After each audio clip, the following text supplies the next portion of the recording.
گوالاه پاک نما میاجل حالسانی بنجاه گندکان و خوشگندکان مدامین و شما درود و سلامی سرکنین. امیدین که هر جا که هستید گلو شادان بید. باز و شادون که پدا یک موی رسید گوی گزارش دیگه شما خدمت ها بین. مروچی آتان بمپور و یک تولیدی و لوچنگ و یک بانو که کارآفرین خبر دهند. گما هو رو همراه بید. سلام. حالشون خوبه؟ سلامته؟ سلام. خب خانم نرمشیری اول وقت معرفی که سلام علیکی اگه داره گوش.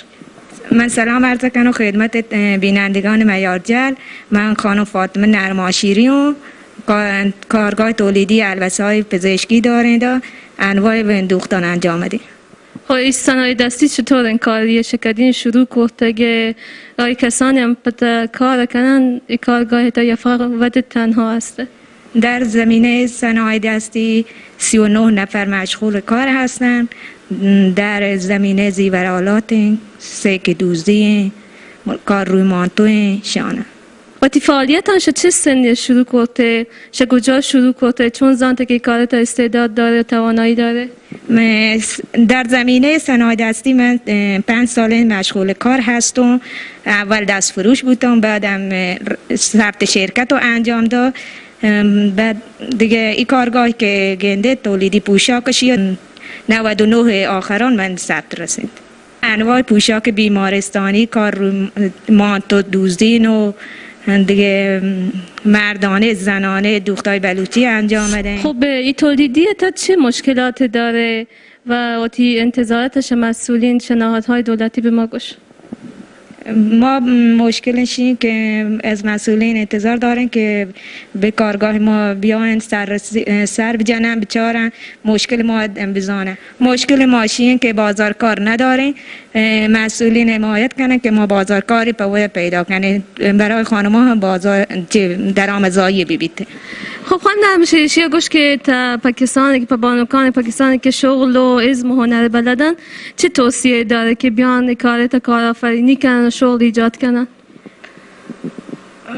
ما توصیه کنیم خانوما و برادران بیان داخلی کارگاه ما به کار ایجاد کرده تا درآمدزایی برآورده انجور کنن. این کارگاه تا علاوه بر خانم نرماشیری که در کار کن تو زحمت کشید ای خانواده هم کمکی هستند. الان در ایگوار هم مشمع هستی و مشمع چون گویا باید دارن. خانم نرماشیری شما گوش که چه فعالیتان شما در انجام دارید؟ چه کمکی با گوارا کنید؟ ما در این کارگاه علاوه بر این که مثلا خیاطی انجام دهیم، من به عنوان برشکار این کارگاه در حال برش انواع فرم ها هستیم. به فرض مثال البسه های بیمارستانی برشکارش مواد به شخصی بودم برشان جته و دادیم به شاگردان برای دوخت. کسانی هم که به تعداد چرخ های خیاطی که تی کارگاه داشتگین آمان تی کارگاه کار کرده و کسانی هم که چرخ نداشتگین برتگش تی دوار با کاراش انجام داده به ما اشیارت رسیده. شما هم آموزش دادید به کسی کارگاه تا؟ آره، این کار البته بیمارستانی ما به تک تک نفراتی که برای ما کارش انجام داده آموزش اول داده، بعد نمونه کار شرش گرفته و بعد داده کار برش تحویل داده که انجام ده. خب خانم نرماشیری گوش که تجهیزات و وسایلی که این کارگاه تا هستن شما وقت یک کتد یا نه خیر چیزی به شما کمک کرد؟ نه، این کارگاهی که شما گندید از 0 تا 100 این کارگاه به کمک خیرین مثلا راه اندازی بوده. ما یعنی واقعا تشکر ویژه داره تمام این خیرینی که تک به تک نبی نامش علم بگیره. این تشکر ویژه داره که واقعا در حد خیلی عالی به ما کمکش کرده.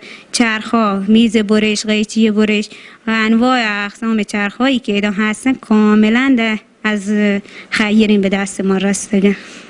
مرحبا شاباش به شما که اینکه همت داشته تو پس 39 نفر ایدا کار جور کرده تو شما جنده دا کار و زحمت کشید واقعا منتوارن ششما. خانم نرماشیری واقعا هوا گرمه، شما به می هوای گرم تا کار کنید چند سال؟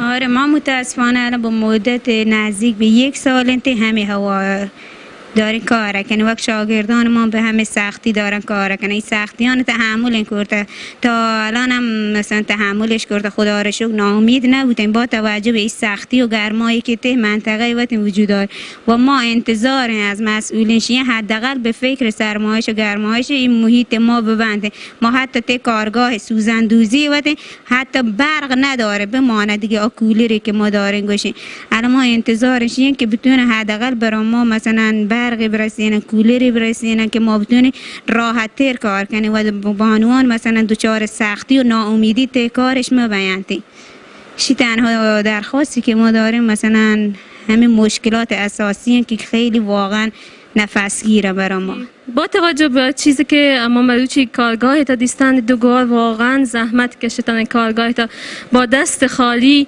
با 39 نفر آدم آیدا شغل ایجاد کردن حداقل کمترین چیزیش این که پشان یک کولر سیستم سرمایشی دا به وجود بیاره مسئولین بمپور فرماندار شورای شهر لطفاً کمکش کنه چون واقعا زحمت کشیدن کارگاه تا اما مروچین گزارش هم دیست تو خوشکتت امیدیم که شما را پسند بید هر جا که هستید دعا و سلامت بید الله میارد